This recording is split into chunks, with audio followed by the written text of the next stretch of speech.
Olá! Hoje a gente vai dar uma olhada nos resultados recentes da Engie, sabe? O código é EGI3.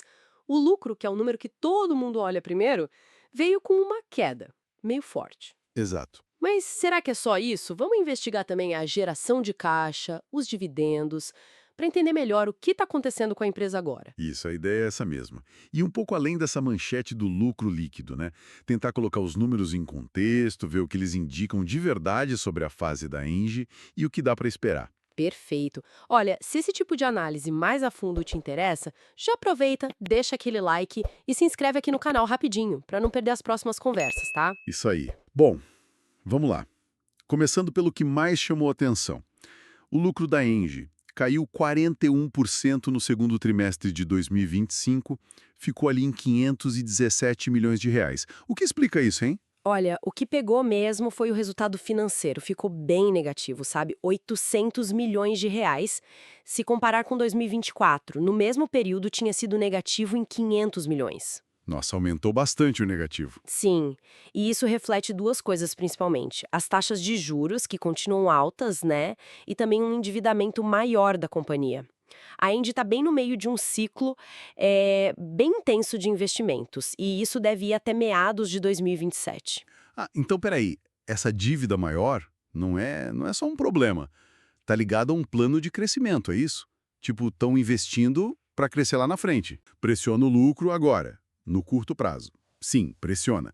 Mas a visão de longo prazo é que, bom, conforme os projetos novos forem entrando em operação, e a maior parte entra em 2025, 2026, e os gastos com esses investimentos diminuírem, Aí a coisa melhora. isso, a empresa passa a gerar mais resultado e consegue reduzir essa alavancagem, ou seja, diminuir a dívida em relação ao que ela gera.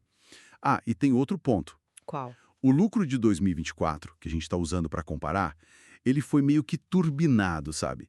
Teve uma receita extra não recorrente de uma indenização, coisa de uns 250, 260 milhões. Ah, entendi. Então a base de comparação já era mais alta e isso faz a queda parecer ainda maior do que realmente foi, né? Exato, dá uma distorcida na comparação percentual. Entendi. Faz mais sentido agora.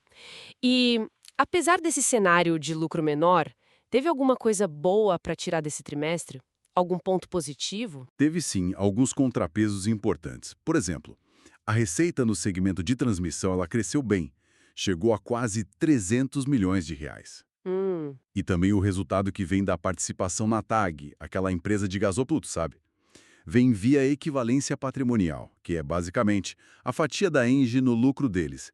Esse resultado cresceu 30%, contribuiu com quase 200 milhões. ok. Transmissão e tag ajudando. O EBITDA recorrente, que é aquele indicador que mostra o resultado operacional principal antes de juros, impostos, depreciação, ele ficou estável, 1 bilhão e 800 milhões de reais. Ah, isso é interessante. O EBITDA é estável, mesmo com o lucro lá embaixo? Isso leva para aquela discussão, né? A diferença entre o lucro que está no papel, o contábil, e o dinheiro que a empresa realmente gerou no caixa. Como que isso funcionou para a Engie nesse trimestre? Aqui a análise fica bem legal. O lucro contábil, ele é afetado por um monte de coisa que não significa que saiu dinheiro do caixa naquele De- momento. Um exemplo clássico é a depreciação. No setor elétrico, o valor contábil do desgaste dos ativos, das usinas, das linhas, costuma ser maior do que o gasto real para manter tudo funcionando direitinho. Entendi. E naquele resultado financeiro negativo de 800 milhões que eu falei, quase metade daquilo são atualizações monetárias, que também não é dinheiro saindo do caixa agora. Ah, então não saiu do caixa de verdade. Não, não saiu. Então, se a gente pega o EBITDA recorrente e faz uns ajustes, tira só os investimentos que são realmente necessários para manter a operação, o chamado capex de manutenção, e não a depreciação contábil toda. Tira o resultado financeiro que saiu mesmo do caixa, os impostos pagos, umas despesas de concessão. A gente chega numa estimativa bem boa do fluxo de caixa livre que a empresa gerou de verdade. Faz sentido olhar para o caixa mesmo. E qual seria essa estimativa, então? Quanto de caixa a Engie teria gerado? Olha, pelos nossos cálculos aqui, daria algo perto de 1 bilhão de reais, só no trimestre. 1 bilhão. No trimestre? Isso, aí se a gente anualiza isso, projeta para um ano, daria uns 4 bilhões de reais. E o interessante é pegar esse valor e comparar com o valor de mercado da Engie hoje. Daria um retorno, um yield de caixa de mais ou menos 12,5%. 12,5%? É. E considerando que os contratos da Engie são, na maioria, corrigidos pela inflação, parece um retorno bem interessante, né? Mesmo com o preço atual da ação. Nossa, 12,5% de yield de caixa, mesmo com aquele lucro contábil caindo, muda bastante a figura, realmente. E por falar em retorno para o acionista, como ficaram os dividendos? O pessoal adora saber disso. Sim, sempre perguntam. Bom, a Engie anunciou 88 centavos por ação. Isso é referente ao resultado do primeiro semestre de 2025. Ok, 88 centavos. Isso dá um payout, que é a fatia do lucro que eles distribuem, de 55%. Se pegar o preço atual da ação, esse dividendo semestral dá um retorno de uns 2,5% mais ou menos. Certo. E quando recebe? A data limite para ter direito, a famosa data S, foi marcada para 22 de agosto de 2025. E o pagamento mesmo geralmente acontece lá para maio do ano seguinte, ou seja, maio de 2026. Maio de 2026. Mas, peraí, só 55% de payout? A Indy costuma pagar mais, né? Parece meio baixo. Por quê? Foi uma decisão mais prudente da gestão, sabe? A Engie ainda tem um desembolso grande para fazer esse ano, por causa da aquisição de umas usinas aí. Ah, tem esse compromisso ainda. Exato.